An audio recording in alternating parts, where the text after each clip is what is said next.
Formation, édification, exhortation. Luc chapitre 15, les versets 11 à 32. Le texte est un peu long. Je vais lire tout doucement. Luc chapitre 15, à partir du verset 11. Il dit encore, c'est Jésus qui dit encore. Il dit encore, un homme avait 2 fils. Le plus jeune dit à son père, mon père, donne-moi la part du bien qui doit me revenir. Et le père leur partagea son bien. Peu de jours après, le plus jeune fils, ayant tout ramassé, partit pour un pays éloigné, où il dissipa son bien en vivant dans la débauche. Lorsqu'il eut tout dépensé, une grande famine survint dans ce pays, et il commença à se trouver dans le besoin. Il alla se mettre au service d'un des habitants du pays, qui l'employa dans ses champs garder les pourceaux. Il aurait bien voulu se rassasier des carouges que mangeaient les pourceaux, mais personne ne lui en donnait. Étant rentré en lui-même, il dit, combien d'ouvriers chez mon père ont du pain en abondance, et moi ici, je meurs de faim. Je me lèverai, j'irai vers mon père, et je lui dirai, mon père, j'ai péché contre le ciel et contre toi. Je ne suis plus digne d'être appelé ton fils. Traite-moi comme l'un de tes ouvriers. Et il se leva et alla vers son père. Comme il était encore loin, son père le vit et fut ému de compassion. Il courut se jeter à son cou et l'embrassa. Le fils lui dit, mon père, j'ai péché contre le ciel et contre toi. Je ne suis plus digne d'être appelé ton fils. Mais le père dit à ses serviteurs, apportez vite la plus belle robe et revêtez-le. Mettez-lui un anneau au doigt et des souliers aux pieds. Amenez le veau gras et tuons-le. Mangeons et réjouissons-nous. Car mon fils que voici était mort et il est revenu à la vie. Il était perdu et il est retrouvé. Et ils commencèrent à se réjouir. Or, le fils aîné était dans les champs. Lorsqu'il revint et approcha de la maison, il entendit la musique et les danses. Il appela un des serviteurs et lui demanda ce que c'était. Ce serviteur lui dit, ton frère est de retour et ton père a tué le veau gras parce qu'il l'a retrouvé en bonne santé. Il se mit en colère et ne voulut pas entrer. Son père sortit et le pria d'entrer. Mais il répondit à son père, voici, il y a tant d'années que je te sers sans avoir jamais transgressé tes ordres. Et jamais tu ne m'as donné un chevreau pour que je me réjouisse avec mes amis. Et quand ton fils est arrivé, celui qui a mangé ton bien avec des prostituées, c'est pour lui que tu as tué le veau gras. Mon enfant, lui dit le père, tu es toujours avec moi, et tout ce que j'ai est à toi. Mais il fallait bien s'égayer et se réjouir, parce que ton frère que voici était mort et il est revenu à la vie, parce que il était perdu et il est retrouvé. Parole du Seigneur notre Dieu. Amen. Le texte est long, mais je suis allé doucement pour que toi et moi nous puissions comprendre ce passage de ce soir. Amen. Il s'agit de quoi? Il s'agit de qui? Quels sont les personnages qui sont dans ce passage que je viens de lire? Il dit que j'ai dit on échange. Quels sont les personnages? Vous savez, quelles sont les personnes qu'on a citées leur nom dans ce texte? Oui. Je commence par ma soeur Aya Nicole. Quels sont les personnages, les noms qu'on a cités? Tu as entendu parler de qui? Oui. Je veux que quelqu'un t'aide. Oui, vas-y. Est-ce que la sœur Christelle peut nous aider? On cite les personnages dans ce texte. Oui. Un homme avec ses 2 fils. Très bien. On parle de qui encore? Les ouvriers. On parle de qui encore? Le serviteur. On parle de qui encore? Le père. On parle de qui encore? Le plus jeune. On parle de qui encore? Le fils aîné. C'est vrai, c'est un homme et ses 2 fils. Mais qui est cet homme? On a dit que c'est le père. Ensuite, ses 2 fils. Il y a le plus jeune et il y a l'aîné. C'est bon? Maintenant, qu'est-ce qui s'est passé? Ce père avec ses 2 fils. Qu'est-ce qui s'est passé? Angèle, si tu as suivi. Le père avec ses 2 fils. Qu'est-ce qui s'est passé dans leur famille? Le texte, oui, Angèle, le texte qu'on vient de lire. Qu'est-ce qui s'est passé?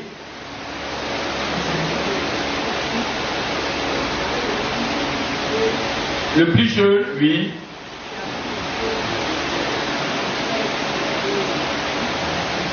Il a pris les biens de son père et il est allé à l'aventure. Très bien.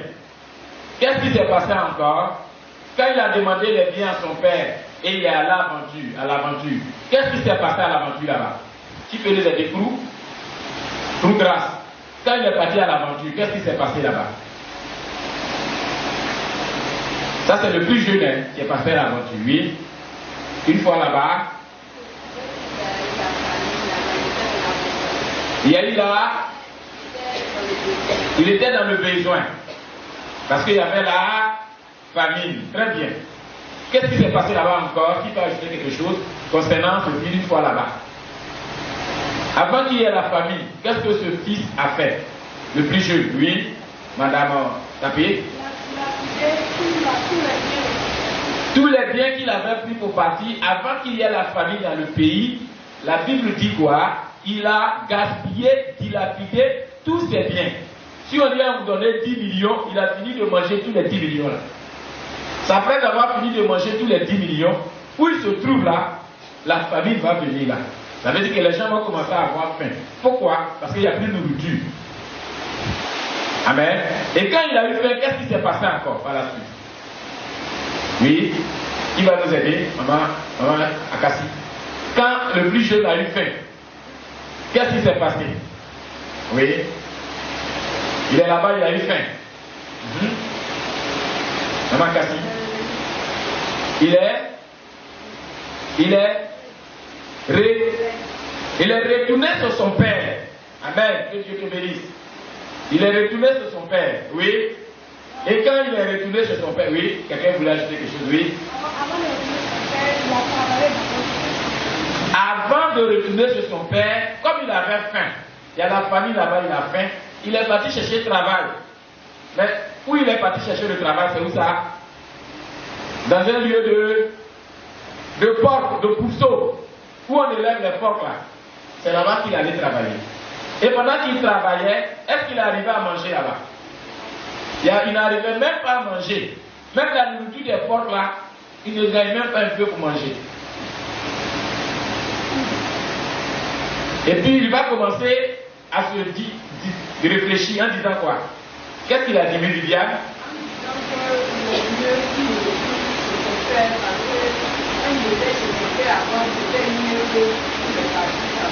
Très bien.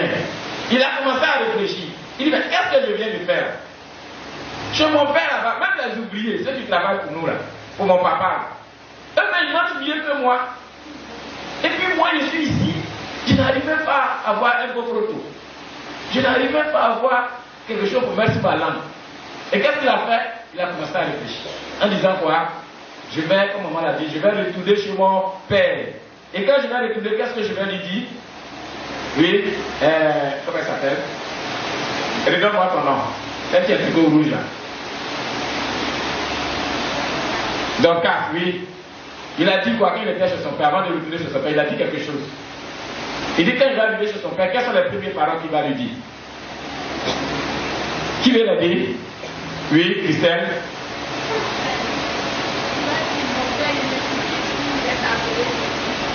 Avant de dire, c'est bien, mais avant de dire, je ne suis plus dit d'être appelé ton fils, il a dit oui, Carole. Il dit, mon père, je vais lui dire, quand je vais arriver là-bas, la première des choses, il va dire, mon père, j'ai péché contre toi. Et puis même contre le ciel même. Et puis il a ajouté, je ne suis même plus digne d'être appelé ton fils. Donc prends-moi comme l'un de tes serviteurs, l'un de tes ouvriers. Il a réfléchi comme ça.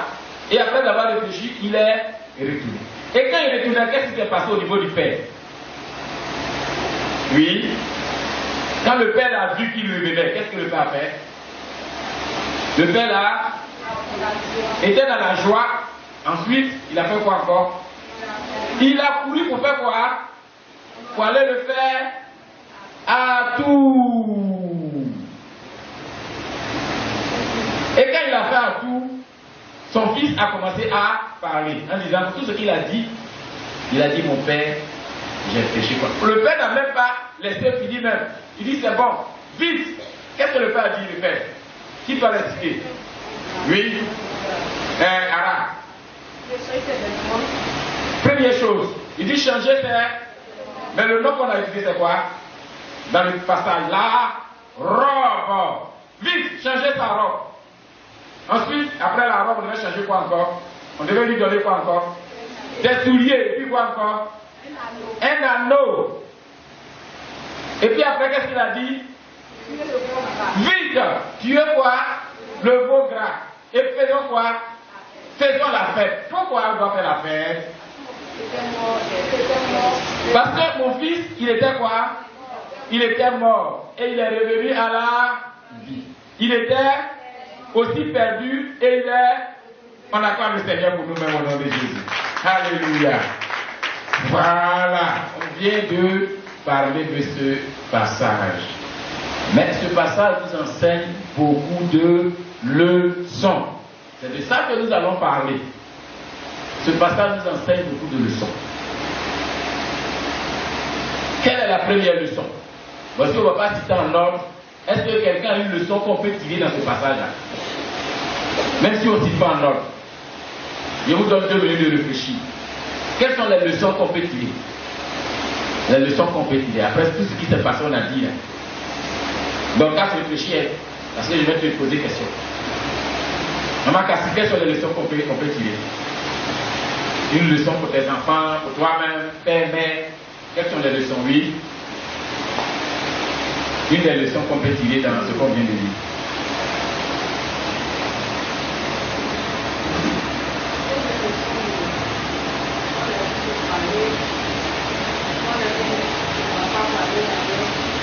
Une des leçons, on ne doit pas faire quoi? On ne doit pas prendre les biens, voilà ailleurs. C'est ça? Surtout quand papa même est vivant. C'est pas bon. Voici une des leçons. Ton papa n'est pas encore mort pour prendre l'héritage. Ton papa est vivant. Et tu t'en vas le voir et dis, papa, donne-moi mon héritage. Moi, je vais prendre pour moi pour partir. On ne fait pas ça. Voici une première leçon. Et c'est le plus jeune qui fait ça.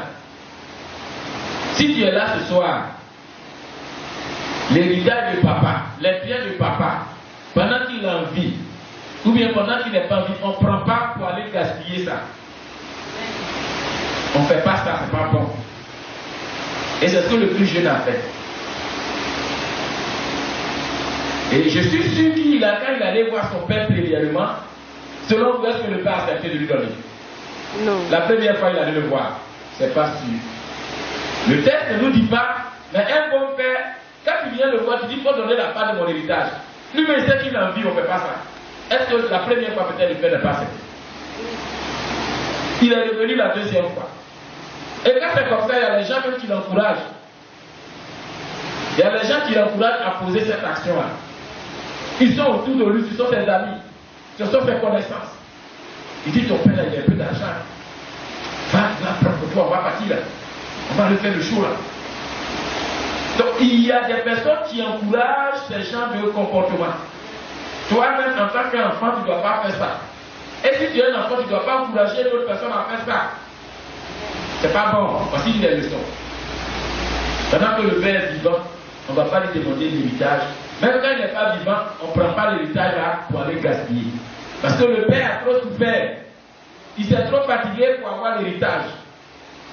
Et toi, fils, puisqu'il avait des ouvriers, il ne travaillait pratiquement pas. Il prend l'héritage et il s'en va. On peut prendre l'héritage, mais quand on va, qu'est-ce qu'on doit faire? On doit faire fructifier.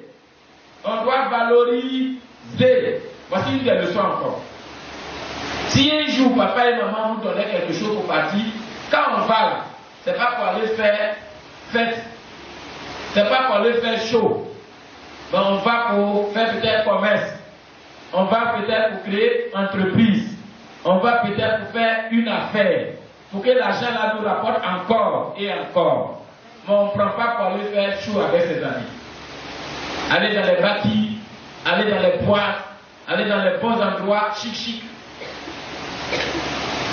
chichor, ou bien aller où c'est encore à s'opposer, pour aller dépenser cet argent facilement et rapidement.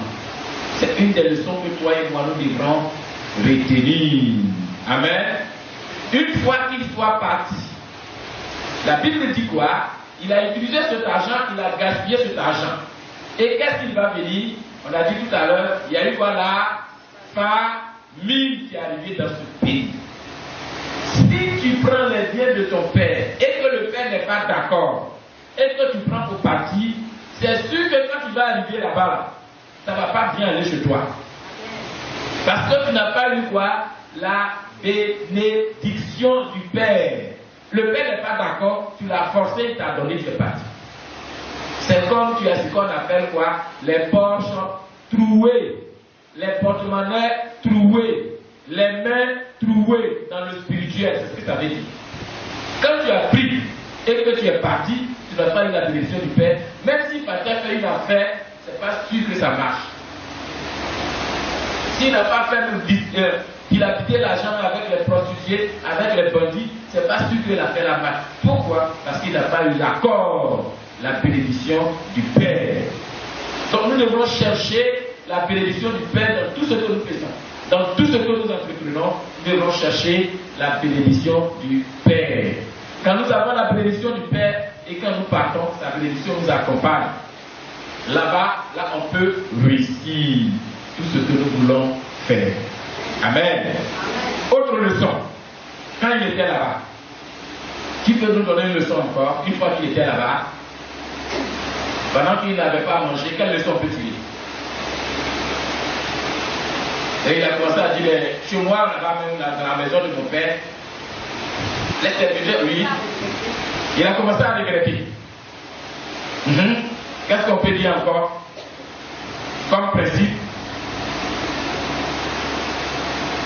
Souvent, on a l'habitude de dire ça, chez soi est mieux. Chez soi est mieux. Même si toi et tes parents, vous êtes dans un trou, ne dis pas que chez le voisin, chez mes amis là, ils ont une belle maison, ils ont une belle vie. Moi je vais vous quitter même, et puis je vais aller chez eux. Chez soi est mieux. Il pensait qu'en quittant chez son père, pour aller là-bas, il va trouver mieux. Parce que chez son père, il est fatigué. Il a l'habitude de voir la même chose. Donc il veut changer un peu d'air. Il va aller voir l'autre côté, pensant que l'autre côté c'est mieux que chez son père. Mais il va regretter. Il va se repentir et se rendre compte que, mais chez mon père est mieux. Là-bas même je suis fils. Je ne suis même pas enfant. Là-bas même je ne suis même pas oublié. D'ailleurs je ne travaille même pas. Matin, quand je me lève, c'est la servante qui va mon petit café déjeuner, petit déjeuner.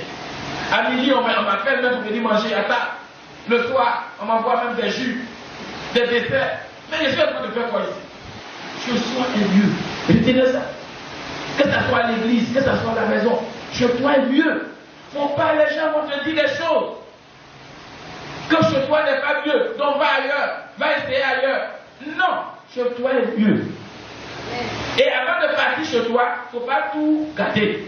En partant, il avait quoi? Il a tout gâté. On dit il a tout ramassé. Ça veut dire quoi? Il dit je reviens même plus ici même. Je vais vous laisser seul ici, vous allez voir. Toi, papa là. Je vais te laisser seul, tu dois souffrir ici. Tu dois souffrir ici. Mais qui a souffert finalement?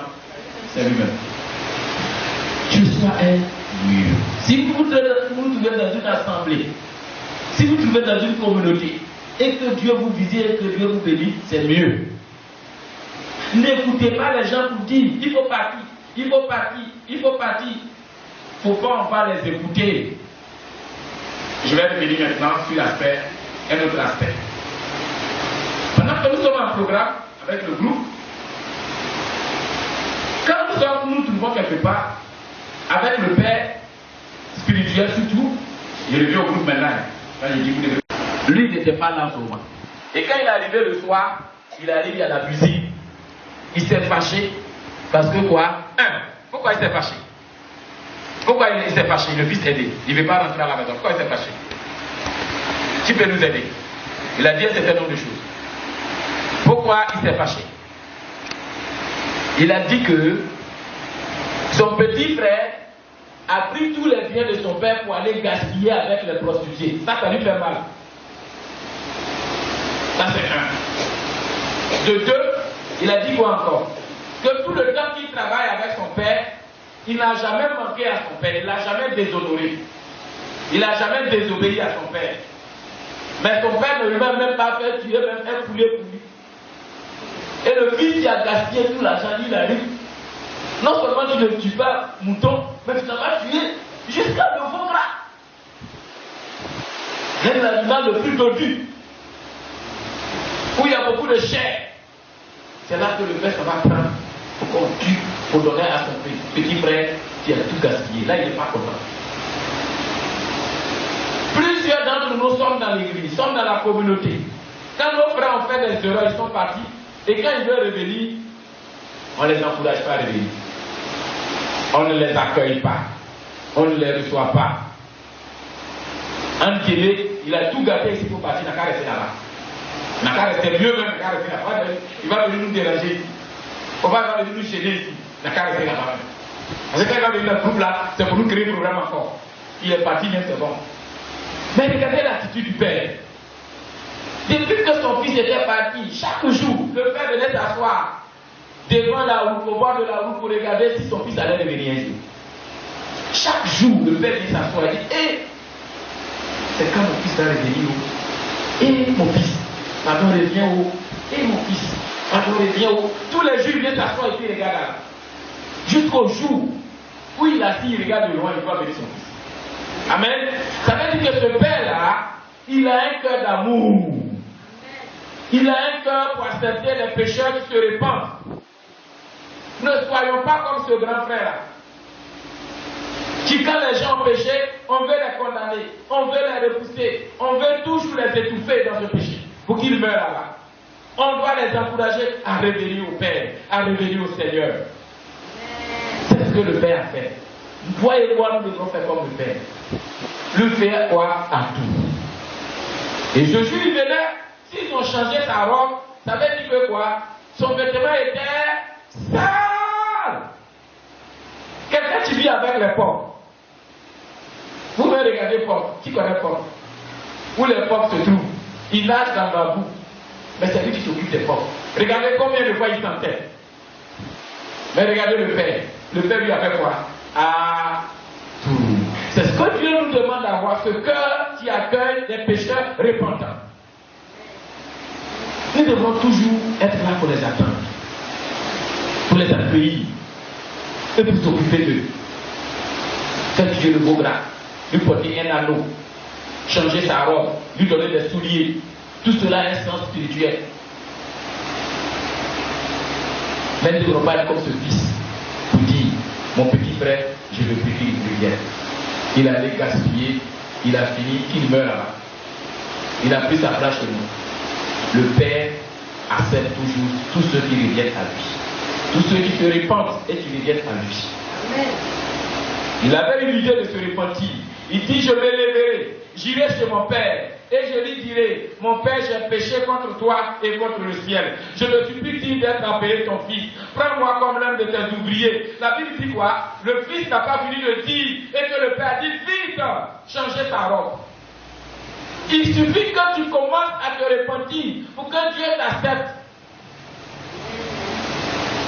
Dieu n'a pas besoin que tu dures là-bas. Il veut que dès le premier destin, tu prends conscience que je viens de déconner, je viens de mal faire. Donc rapidement, je retourne à la maison. Rapidement, je retourne au Père. C'est ce que Dieu attend de toi et moi. Si nous restons longtemps là-bas, ce n'est pas l'affaire de Dieu, c'est pas Dieu. Dieu nous l'attend, il nous accueille. Et lorsqu'il nous accueille, qu'est-ce qu'il fait? Il nous rétablit. Alléluia. Il nous rétablit. Il l'accueille. Mais le fils là, il avait perdu son titre de fils. Donc Dieu va le rétablir encore en tant que fils. Parce que lui, il a dit quoi? Je ne suis même plus dit d'être appelé ton fils. Appelle-moi ton enfant. Ou bien appelle-moi ton ouvrier. Prends-moi même et viens travailler dans ton champ pour toi. C'est mieux même parce que là-bas même, il y a du pain en abondance. Par rapport où j'étais. Il dit, les ouvriers de mon père ont du pain en abondance. Et moi, je suis là-bas, je suis en train de souffrir. La prise de conscience. Première chose. Quand nous avons péché, nous devons prendre conscience que nous avons péché. Quand nous avons fait une erreur, nous devons prendre conscience que nous avons fait une erreur. C'est la première des choses. Dès que nous prenons conscience, ce que nous avons fait, c'est d'ouvrir notre bouche pour dire, Père, j'ai péché. Il y a des gens qui prennent conscience, mais pour ouvrir leur bouche pour dire, j'ai péché, je reviens là, je ne peux pas faire ça. Tu as pris conscience, certes, mais Dieu veut que tu ouvres ta bouche, ne serait-ce qu'un peu pour dire, Père, j'ai mal fait. Ce seul mot suffit. Tu n'as même pas besoin de faire les détails. Et puis je pardonne. Si tu dis, Père, j'ai péché, ça suffit. Les détails vont vous dire, j'ai tué, j'ai chicoté, j'ai fait des détails là, il n'a même pas besoin d'entendre. Mais ouvre ta bouche, tu dis, Père, j'ai péché contre toi, je veux revenir. Et le Père va t'accueillir. Alléluia. Après avoir pris conscience, ayons toujours la bouche ouverte pour demander pardon au Père. Le Père attend que notre pardon, parce que c'est l'un de ses principes. Que nous ouvrons notre bouche pour lui parler. Cela suffit. Une fois que nous avons ouvert notre bouche pour nous parler, le Père nous accueille et nous rétablit dans notre position antérieure. C'est ce que Dieu attend de toi et moi. Alléluia. Ne soyons pas comme ce grand frère. Regardez vers la fin pour finir. À la fin, quand le grand frère a beaucoup parlé, il dit, je ne rentre pas là-bas. Parce que toi, papa, ce que tu as fait là, moi, je n'aime pas. Le petit frère, tu déconnes là, tu lui donnes des bonnes choses, et puis moi-même, tu ne te donnes rien même. Là, on est à toi, tu ne m'as rien donné même. Est-ce que c'est vrai? Ce grand frère dit pas la vérité. D'ailleurs, mon enfant, je n'ai jamais péché même. Est-ce que ce grand frère-là, il dit la vérité? Il ne dit pas la vérité. Est-ce que quelqu'un peut vivre avec son papa et puis il ne va jamais pécher? Regardez le mensonge. Donc ne soyons pas comme il vous dit, moi je n'ai rien fait. Moi je suis saint. Moi je suis propre. Parce que si nous ne faisons pas ça, regardez, il était fils, mais à la fin, le père l'appelait quoi? Mon enfant. Il a perdu le titre de fils. Si nous nous plaignons, si nous nous lamentons dans la présence de Dieu, on risque de perdre notre titre de fils et de fille. On va devenir quoi? Enfant. Alors qu'alors j'étais enfant et puis on est devenu fille et fils. Donc il est devenu, il a appelé quoi avec la fin? Mon enfant. Alors que celui qui était devenu enfant, quand il est parti, le Père l'a fait quoi? L'a rétabli quoi? Fils. Donc nous qui disons que nous sommes sans péché, on risque de devenir enfants. Et ceux qui disent qu'ils sont des pécheurs et qui demandent pardon à Dieu, Dieu va les rétablir en tant que fils. Alors, dans le royaume de Dieu, ils auront une position supérieure à nous. Amen. Dans le royaume de Dieu, ils vont occuper la bonne demeure. Parce que là-bas, il y a plusieurs places. Jésus nous a dit, vous m'avez préparé pour des places. Il y a plusieurs demeures. Alléluia. Que Dieu nous bénisse. Que sa grâce et sa faveur soient sur nous. Dans le nom puissant de Jésus de Nazareth. Acclame encore le Seigneur pour cet enseignement que toi et moi, nous venons d'avoir dans le nom puissant de Jésus de Nazareth. Alléluia. Est-ce qu'il y a des questions à poser? Il y a des questions?